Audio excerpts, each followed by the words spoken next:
sekalian, tema kita hari ini adalah yaitu tentang kemerdekaan seorang muslim. Kemerdekaan seorang muslim itu gimana? Al-khuriyatul muslim. Kebebasan artinya maknanya kemerdekaan bagi seorang muslim. Orang muslim itu bebas tapi terikat. Bebas melakukan yang baik-baik, ya, terikat untuk tidak melakukan maksiat dan dosa, pelanggaran syariat Allah Subhanahu wa taala.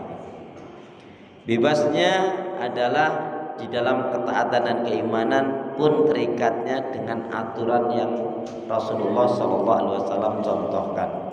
Ya. Jadi enggak bebas-bebas, karena Rasul juga mengatakan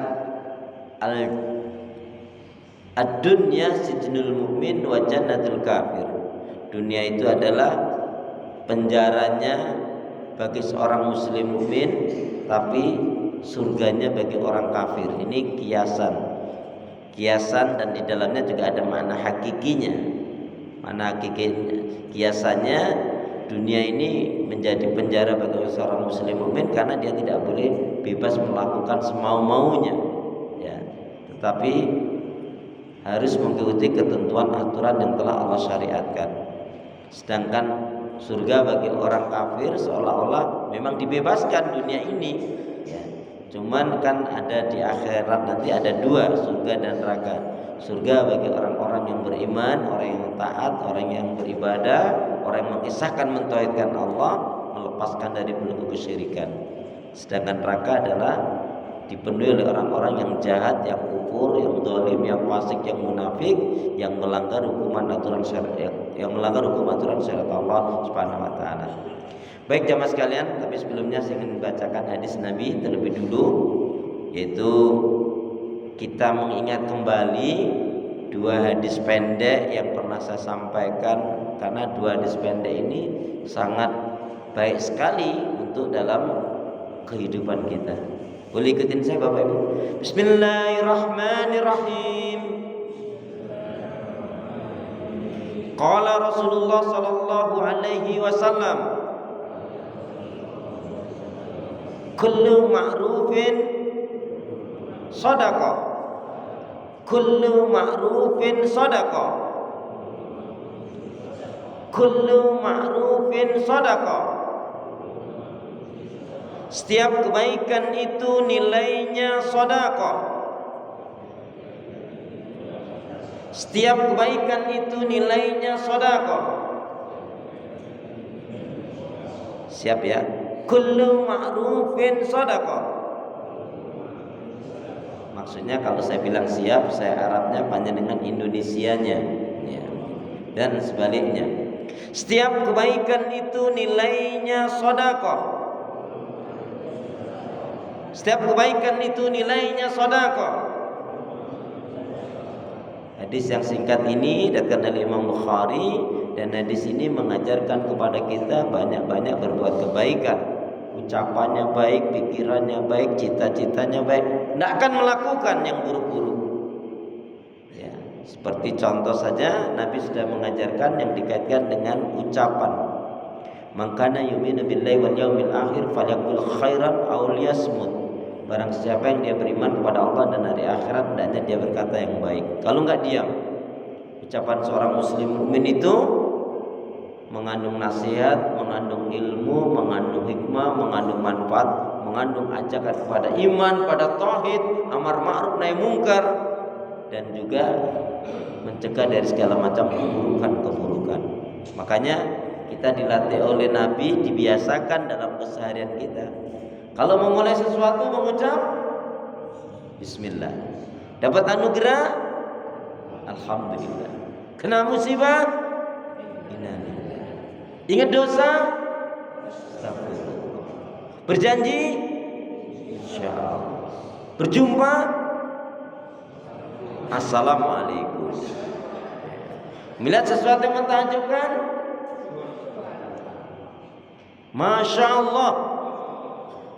Nah, apa bedanya?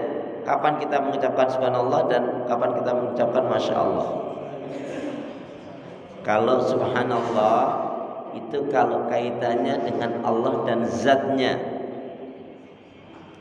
Contohnya, naudzubillah min dzalik, orang-orang Bani Israel yang kurang ajar itu mengatakan Allah itu fakir.